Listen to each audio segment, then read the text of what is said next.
علی سب سے بڑا علم والا کون تھا صحابہ میں؟ اس کا خیال تھا نا کہ شاید مدینہ العلم والی بات ہے، تو حضرت علی سے کون بڑا ہوگا؟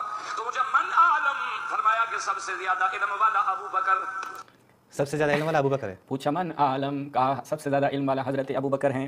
لوگوں کے ذہن میں تھا کہ امیر المومنین کا نام لیا جائے گا، یا امیر المومنین سے پوچھا جا رہا امیر المومنین اپنی بات کریں گے، لیکن آپ جتنی بھی کوشش کریں ویسے نہیں پڑھ سکتے ان کی طرح نا. ہاں وہی کتنا نہیں پڑھ سکتے ہیں، لیکن اگر میں کوشش کروں پڑھ بھی لوں گا. اچھا ٹھیک ہے، شرما رہا ہوں میں. حضرت علی آپ سے بھی بڑا. اس نے کہا ہاں، حضور فرماتے ہیں فَلْيَؤُمُّكُمْ أَعْلَمُكُمْ بِكِتَابِ اللَّهِ، امام اس کو بناؤ جو کتاب اللہ کا زیادہ عالم ہو، زیادہ قاری ہو. جب سارے صحابہ موجود تھے حضور نے ابو بکر کو مصلی پہ کھڑا کیا. اگر وہ بڑا عالم نہ ہوتا تو حضور کیسے مصلی پہ کھڑا کرتے؟ اب امام علی نے کیا کہا کہ سب سے بڑا عالم ابو بکر تھا اور رسول اللہ نے اس کو مصلی پہ کھڑا کیا. اب یہ ہو گیا. اب اس سے جو بھی بات آ رہی نا، اس کو سننے سے پہلے آپ کو سیٹ بیلٹ باندھنا پڑے گا. اگر سیٹ بیلٹ نہیں ہے تو پینٹ کا بیلٹ باندھنا پڑے گا. مجھے تھوڑا تعجب ہو رہا ہے، یہ ایک ہی نماز سے کتنی چیزیں ثابت کرے، علم بھی خلافت بھی ثابت ثابت کرے، کرے، افضلیت بھی ثابت کرے، یہ علم بھی ثابت کرے. اور ان کے ہاں تو نماز پڑھانے کے لیے معیار ہی نہیں ہے، شرط نہیں ہے کہ وہ عالم ہو، بلکہ آپ کے ہاں زنا زیادہ بھی پڑھا سکتا ہے، فاسق بھی پڑھا سکتا ہے، کوئی اب ہم دکھائیں گے انشاءاللہ. بڑا بہادر کون تھا؟ ابھی معاملے سے سوال ہوا کہ سب سے بڑا بہادر کون تھا، اب بتائیں گے مولوی صاحب، پھر لمبی چھوڑیں گے. اب اس میں تو حضرت علی سے کوئی بھی نمبر نہیں لے سکتا. حضرت علی تو بدر الاسلام ہے. حضرت علی نے فرمایا کہ سب سے بہادر بھی ابی بکر تھا.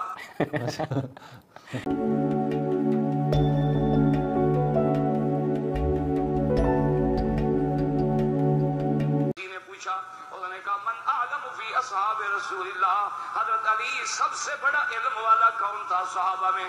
اس کا خیال تھا نا کہ شاید مدینہ العلم والی بات ہے، تو حضرت علی سے کون بڑا ہوگا؟ تو مجھے من عالم فرمایا کہ سب سے زیادہ علم والا ابو بکر، سب سے زیادہ علم والا ابو بکر ہے. پوچھا من عالم، کہا سب سے زیادہ علم والا حضرت ابو بکر ہیں.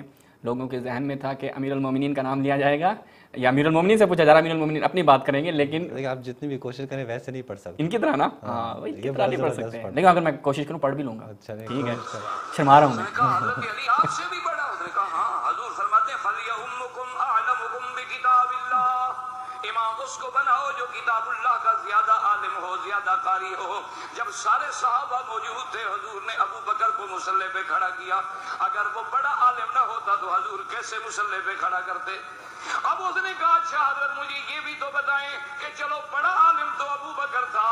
اب امام علی نے کیا کہا کہ سب سے بڑا عالم ابو بکر تھا اور رسول اللہ نے اس کو مصلی پہ کھڑا کیا. اب یہ ہو گیا. اب اس سے جو اگلی بات آ رہی نا، اس کو سننے سے پہلے آپ کو سیٹ بیلٹ باندھنا پڑے گا. اگر سیٹ بیلٹ نہیں ہے تو پینٹ کا بیلٹ باندھنا پڑے گا. مجھے تھوڑا تعجب ہو رہا ہے، یہ ایک ہی نماز سے کتنی چیزیں ثابت کرے، علم بھی خلافت بھی ثابت ثابت کرے، کرے، افضلیت بھی ثابت کرے. افضلیت بھی ثابت کرے، یہ علم بھی ثابت کرے. اور ان کے ہاں تو نماز پڑھانے کے لیے معیار ہی نہیں ہے، شرط نہیں ہے کہ وہ عالم ہو، بلکہ آپ کے ہاں زنا زیادہ بھی پڑھا سکتا ہے، فاسق بھی پڑھا سکتا ہے، کوئی اب ہم دکھائیں گے انشاءاللہ. آگے چلیں جی. لیکن بڑا بہادر کون تھا؟ ابھی معاملے سے سوال ہوا کہ سب سے بڑا بہادر کون تھا، اب بتائیں گے مولوی صاحب، پھر لمبی چھوڑیں گے. اب اس میں تو حضرت علی سے کوئی بھی نمبر نہیں لے سکتا. حضرت علی تو بدر الاسلام ہے. حضرت علی نے فرمایا کہ سب سے بہادر بھی ابی بکر تھا. کہ سب سے بہادر بھی حضرت ابو بکر تھے. یہ کون؟ امیر المؤمنین نے فرمایا. اب جناب ان لوگوں نے جو اماد بھائی کوشش کی ہے کہ وہ حضرت ابو بکر کو کیا ثابت کیا جائے کہ سب سے زیادہ عالم تھے. پہلے ہم چلتے ہیں حضرت ابو بکر کے علم کا حال دیکھتے ہیں کہ حضرت ابو بکر کا علم کیسا تھا. ٹھیک ہے جی. تو سب سے پہلے دیکھتے ہیں، یہ دیکھیے ملاحظہ فرمائیں، مصنف ابن ابی شیبہ. اچھا جی، انہی کا اپنا مترجم ہے مولانا محمد اویس سرور، مکتبہ رحمانیہ کی چاپ. اس میں جب ہم جاتے ہیں تو دیکھتے ہیں کہ حضرت ابو بکر کو کتنا علم تھا قرآن کا. تو یہاں پر روایت نمبر 30,731 روایت ہے کہ حضرت ابراہیم تیمی فرماتے ہیں حضرت ابو بکر سے اس آیت وفا کے حتن و ابا کے متعلق سوال کیا گیا. سورہ عبس کی غالباً یہ آیت ہے. اور پھل اور چارے کے متعلق سوال کیا گیا تو آپ نے فرمایا کون سا آسمان مجھے سایہ دے گا اور کون سی زمین مجھے پناہ دے گی جب میں کتاب اللہ کے بارے میں وہ بات کہوں جس کا مجھے علم نہیں ہے. اچھا. تو حضرت ابو بکر رضی اللہ تعالی عنہ کو قرآن کی سایت کا علم نہیں تھا مولوی صاحب. ٹھیک ہے. آپ نے کہا کہ اعلم الصحابہ کون ہے؟ وہ حضرت ابو بکر ہیں. اور حضرت ابو بکر کو قرآن کی اس آیت میں ابا کا مطلب ہی پتہ نہیں تھا، ابن کا مطلب پتہ نہیں تھا. ٹھیک ہے. تو یہ مصنف ابن ابی شیبہ. آگے چلتے ہیں. اور حضرت ابو بکر کو کس چیز کا پتہ نہیں تھا آپ کو بتاتے ہیں. کتاب الفقیہ والمتفقہ کس کی ہے جی؟ یہ خطیب بغدادی صاحب کی کتاب ہے. اس کی یہ پہلی مجلد ہے، جزء الاول ہے. یہاں پر آ کر دیکھیں، ملاحظہ فرمائیں کہ حضرت ابو بکر سے کلالہ کے بارے میں سوال کیا گیا کہ اے خلیفۃ رسول، جو آپ رسول اللہ کے خلیفہ بنے ہیں، چاہے زور زبردستی سے بنے ہیں، امیر المومنین کے مطابق استبدت علینا، آپ ہمارے اوپر زور زبردستی نافذ ہوئے ہیں. اور بقول حضرت عمر کے کہ کانت بیعت ابی بکر فلتا، کہ حضرت ابو بکر کی بیعت جو تھی وہ ایک ناگہانی چیز تھی، ایک ناگہانی موت تھی ایک طرح سے. تو اب یہاں پر اماد بھائی میں چلتے ہیں اپنے انداز پہ. تو یہاں پر دیکھیں حضرت ابو بکر سے کلالہ کے بارے میں پوچھا گیا کہ بھئی آپ رسول کے خلیفہ ہیں. رسول تو عالم الشریعہ ہوتا ہے، عالم الکتاب و سنہ ہوتا ہے. خود سنت تو جو رسول عمل کرے وہ سنت ہے، تو رسول کو تو ہر چیز کا علم ہے. آپ کا کیا حال ہے؟ تو حضرت ابو بکر نے کہا میرا تو کوئی حال نہیں ہے. کیا کہ انی ساقول فیھا برائی، کلالہ کے بارے میں دیکھو تمہیں اپنی رائے بتانے لگا ہوں، کیونکہ رسول اللہ سے میں نے اس بارے میں تو کوئی سنا نہیں ہے، نہ مجھے اس کا پتہ ہے. اگر وہ ٹھیک ہوگا فمن اللہ، تو وہ اللہ کی طرف سے. اگر وہ تکا میرا ٹھیک لگ جاتا ہے تو وہ اللہ کے کھاتے میں جائے گا، ٹھیک ہے. اگر وہ خطا ہوا فمنی ومن الشیطان، پھر وہ میری طرف سے ہے، اور وہ ایک شیطان جو میرے اوپر ہمیشہ مسلط رہتا ہے اور مجھ پہ سوار رہتا ہے، وہ شیطان یہ اس کی طرف سے ہوگا. پتہ مجھے نہیں ہے، لیکن پھر بھی میں اپنی رائے پیش کرتا ہوں، ٹھیک ہے. اوپر سے دیکھیں یہ کیا ہے جی، اوپر انہوں نے کہا ہے کہ وہ چیزیں جو صحابہ سے اور تابعین سے روایت کی گئی ہیں کسی چیز کے حکم، وہ حکم کیسے دیتے ہیں؟ بالاجتہاد و طریق القیاس. وہ اجتہاد کرتے ہیں، کوشش کرتے ہیں اپنی، اور قیاس کرتے ہیں، اور ان کو پتہ نہیں ہوتا. تو حضرت ابو بکر نے کہا کہ بھائی میں اپنا تکا ماروں گا، لگ گیا تو ٹھیک ہے، جھولے لال خدا کی طرف سے، نہ لگا تو پھر کوئی مسئلہ نہیں ہے. اچھا اب آگے بڑھتے ہیں ایک اور کتاب میں. یہ ملاحظہ فرمائیں، السنن کبریٰ بہقی، اس کا طبع اولیٰ ہے. اچھا یہ حیدرآباد دکن ہند کی چاپ ہے، ٹھیک ہے جی، حیدرآباد دکن ہند کی چاپ. وہاں پہ جب آتے ہیں تو اسی روایت کو شعبی جو ہے وہ نقل کر رہا ہے. اب یہاں پہ شعبی کی چونکہ مرسل روایت ہے، اور بعض کے نزدیک شعبی کی مرسل روایت جو ہے وہ صحیح ہے کہ حضرت ابو بکر سے کلالہ کے بارے میں سوال کیا گیا. بالکل وہی روایت کو یہاں پر بھی نقل کیا ہے. اچھا اب حضرت ابو بکر کو پتہ نہیں تھا. اب کیونکہ یہ شعبی کی مرسل روایت ہے تو ہم تھوڑا سا اس کے حوالے سے بھی بتا دیتے ہیں کہ شعبی کی مرسل روایت کا کیا حکم ہے. یہ ملاحظہ فرمائیں جناب ذہبی کی موقدہ کی شرح و موقدۃ ذہبی، ٹھیک ہے. اس میں جب ہم جاتے ہیں تو یہاں پر ملاحظہ کریں، مراسیل کی بات ہو رہی ہے. وہ کہتے ہیں نعم، ہاں جی، کہ ان صح الاسناد الی تابعی، اگر تابعی کی تک جو ہے وہ سند کیا ہو، صحیح ہو. اور وہ تابعی کون ہے؟ متوسطۃ الطبقہ، درمیانے طبقے کا تابعی ہو، جیسے مراسیل مجاہد ہیں، ابراہیم ہیں، شعبی ہیں، فہو مرسل جید لا باس بہ. تو وہ مرسل جو ہے وہ قابل قبول ہے، اس میں کسی قسم کا کوئی مسئلہ نہیں ہے. ایک قوم نے اس کو قبول کیا اور ایک قوم نے اس کو رد کیا ہے. تو لہٰذا یہ جو روایت تھی یہ بعض ان کے اعلام کے نزدیک کیا ہے، حجت ہے. جی بالکل. تو جناب کلالہ مرسل ہو، ہاں کلالہ کی بھی جو ہے وہ حضرت ابو بکر کو پتہ نہیں تھا. اب چلتے ہیں ایک اور مسئلے کی طرف. وہ کون سا مسئلہ ہے؟ ملاحظہ فرمائیں، الاصابہ فی تمییز الصحابہ. یہ اردو میں جناب تالیف ہے، یہ علامہ حافظ ابن حجر عسقلانی کی، مترجم مولانا محمد شہزاد علوی، مکتبہ رحمانیہ کی یہ چاپ ہے، لاہور سے چھپی ہے. اور یہاں پر آئیں تو پھر دیکھیں ملاحظہ فرمائیں، حضرت ابو بکر کے پاس دادا اور نانی میراث لینے آئے تو آپ نے نانی کو چھٹا حصہ دیا اور دادی کو محروم رکھا. اچھا اب کیا ہوا؟ حضرت ابو بکر کو اب میراث کا پتہ تھا یا نہیں پتہ تھا؟ کس کی پاس دادا اور نانی میراث لینے آئے تو آپ نے نانی کو چھٹا حصہ دیا اور دادی کو کہا چھٹی کرو، تمہارا کچھ بھی نہیں ہے. تو عبد الرحمن بن سہل انصاری جو بنی حارثہ کے فرد تھے اور بدر میں شریک ہوئے تھے، آپ سے کہنے لگے خلیفۃ رسول، آپ نے اسے حصہ دیا جو اگر مر جاتی تو یہ اس کا وارث نہ ہوتا، اور جسے محروم رکھا اگر وہ مر جاتی یہ وارث ہوتا. تو آپ نے برعکس کر دیا کام، الٹا پلٹا کر دیا سسٹم. تو حضرت ابو بکر نے دونوں کے درمیان سے تقسیم کر دیا. تو لہٰذا حضرت ابو بکر کو یہاں پر ارث کا بھی جو ہے وہ دوسرے لوگ بتاتے تھے. اور آپ کے ہاں خلیفہ کی شرائط میں سے کیا ہے؟ خلیفہ عالم ہونا چاہیے، عالم بھی نہیں عالم ہونا چاہیے، ٹھیک ہے. وہ بھی ہم دکھا دیتے ہیں. اس کے بعد امام بھائی ایک اور چیز جو حضرت ابو بکر کو نہیں پتہ تھی اور بڑی زبردست چیز ہے، یہ ملاحظہ فرمائیں، السنن الکبریٰ، کس کی؟ جناب امام بہقی کی. یہ حسن درجے کی روایت ہے، الجزء الثامن، اس کی 8ویں جلد ہے، دارالکتب العلمیہ بیروت لبنان کی یہ چاپ ہے. اس میں جب ہم جاتے ہیں تو یہاں پر ایک روایت ہمیں دیکھنے کو ملتی ہے کہ ایک چور کو لایا گیا. صفیہ بنت ابی عبید جو ہیں وہ کہتی ہیں کہ ان رجلا سرق علی عہد ابی بکر، کہ ایک شخص نے چوری کی حضرت ابو بکر کے زمانے میں اور ان کو لایا گیا. اچھا اس کا نام ہاتھ ایک کٹا ہوا ہوتا ہے، ایک پاؤں بھی کٹا ہوا ہوتا ہے، صحیح. اچھا تو ارادہ ابو بکر، حضرت ابو بکر نے ارادہ کیا کہ وہ کیا کریں، یقطع الرجل، کہ اس کے پاؤں کو کاٹ دیں اور ہاتھ کو کیا کریں، چھوڑ دیں. بڑی زبردست روایت ہے. کہا حضرت ابو بکر نے کہا کیونکہ ایک ہاتھ اور ایک پاؤں اس کا پہلے سے ہی ڈیمیج ہے، کٹا ہوا ہے. اچھا اب چوری اس نے کی ہے، کرنا کیا ہے؟ وہ کہتے ہیں اب اس کے بعد دو آپشن ہے، ایک ہاتھ بچا ہوا ہے، ایک پاؤں بچا ہوا ہے. حضرت ابو بکر نے کہا بات یہ ہے، اب یہ حضرت ابو بکر نے ہاتھ نہیں ہے نا، ہاں دو ہاتھ میں سے ایک نہیں ہے، دو پاؤں میں سے ایک پاؤں نہیں ہے. حضرت ابو بکر نے کہا کہ اس کا ہاتھ میں چھوڑ دیتا ہوں صحیح